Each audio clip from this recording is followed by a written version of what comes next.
Abusia for menchachu bibia na mesamo bibia kwa babiem enfambra enkasa TV nkasa kasa ebosona edru sisi abusia for mempese mekasa bebren mumie mbonwe enensem ntentem ya ye nyina enim se Dr. Mahmoud Bawumia ehodi press conference bia no atu ne din press with the journalist abusia for na yebusa ne nsensem bebrea na chese obusa no na journalist ne busa no wayi anu ne yebusa no question ba kwa chese abusia for kan pempen to pempen so wono ontimi make any comment bia ewo ho koso no onti asem bia emfa ho na asem ne ebusa no nsemfa cocoa board no nsensem a chese obusa say cocoa board is on the verge of collapse no kan say mebu so efa ho say oso ono oni asem bia eka fa ho koso onti asem bia efa cocoa board muni kotie Dr. Mahmoud Bawumia ensem o bra ko share journalist about this answer me ready for abontin. Best also subscribe to my channel, be like you. Also add what the former president Mahama on his campaign tour in Western North region claimed Cocoa Board is on the verge of collapse. Do you believe Cocoa Board has collapsed? And what is your plans for Cocoa Board?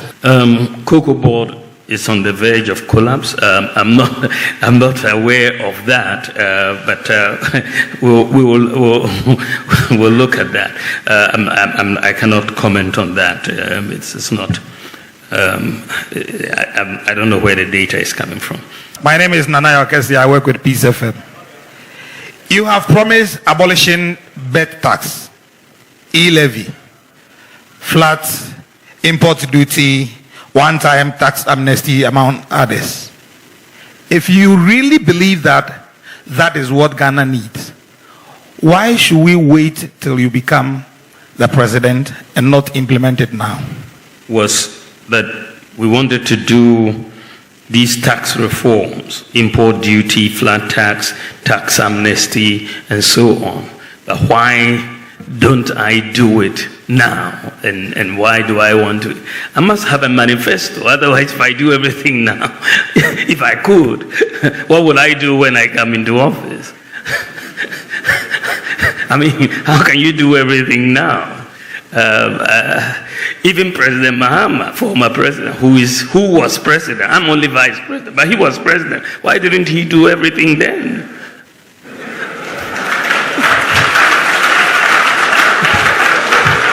I mean, why is he coming back? He had full authority. I don't have full authority. The budget that has gone to Parliament, which has been passed, is not my budget. Is it my budget? It's not my budget.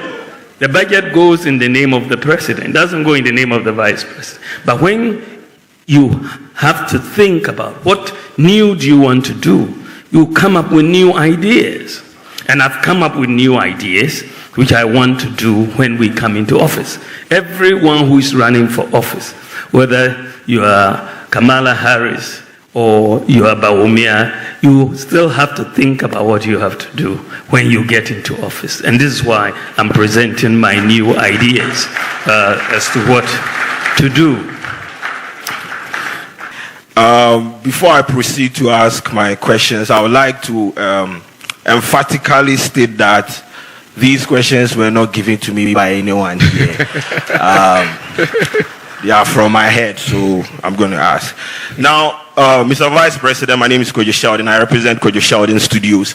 The first one is about 322 pharmaceutical doctors on social media right now are planning on suing the health ministry about unpaid, allowances. Now, for someone that has highlighted in your manifesto that when voted into power, you are going to, improve or help improve the condition of services when it comes to conditions of service when it comes to our health people. For right now that you are the vice president, what can you do to help these pharmaceutical, doctors who are, contemplating on suing the Ministry of, Health?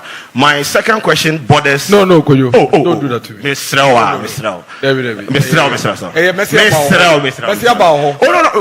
The question. You have one question. Oh, boss. One question. So my question, the second question is about perception. Don't do that. Boss. Don't do that. Oh, bro. Don't do that. I didn't allow perception is very, very important. I'll come back to you. The pharmacists are my very good friends. but you're talking about 322 pharmaceutical doctors who are threatening to sue the Ministry of Health for their allowances. Again, I want to take this one up. This is the first time I'm hearing about this particular issue. I think it is Sheldon who raised it. I'm not aware of it, but I think it's an important issue that we should really resolve. So we'll talk to the Ministry of Health and Finance. Thank you very much. So my question is coming from a group of students on scholarship abroad. They are concerned that the Scholarship Secretariat is not doing what it has to do for them. At page 27 of your manifesto, you speak about harmonizing public scholarships. And there's a purpose for it. You say the purpose is to give full visibility. Beyond the visibility, what will you do about this now and not later? There are some of them, for 20 months, they have not received their stipends. In a number of universities in the UK, in Warwick, Coventry, Nottingham, they are under threat of losing their studentship. In Birmingham, 11 of them have already been withdrawn and they are facing deportation. Will you inquire, particularly knowing about the Fourth Estate's investigations dubbed Scholarship Bonanza, about what appears to be a racketeering in that place?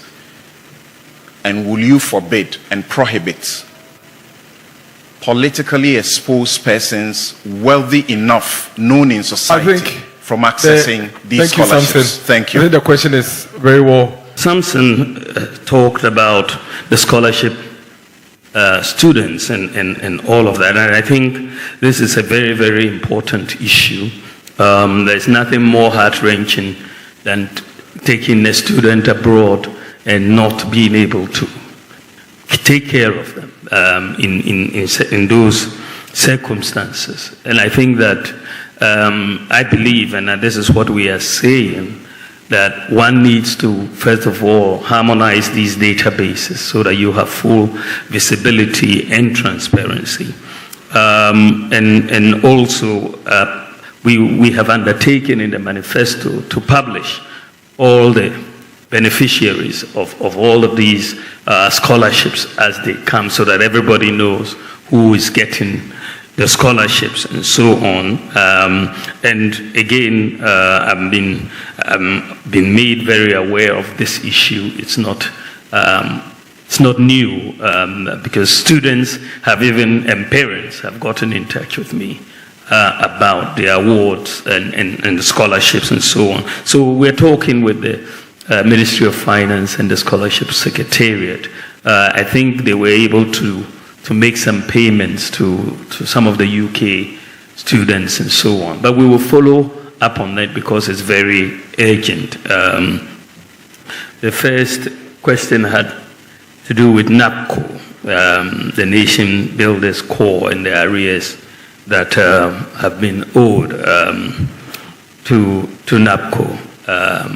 I think that the program had about 100,000 people on it, and I think initially it was supposed to be a 3-year program, and then would be renewed and so on.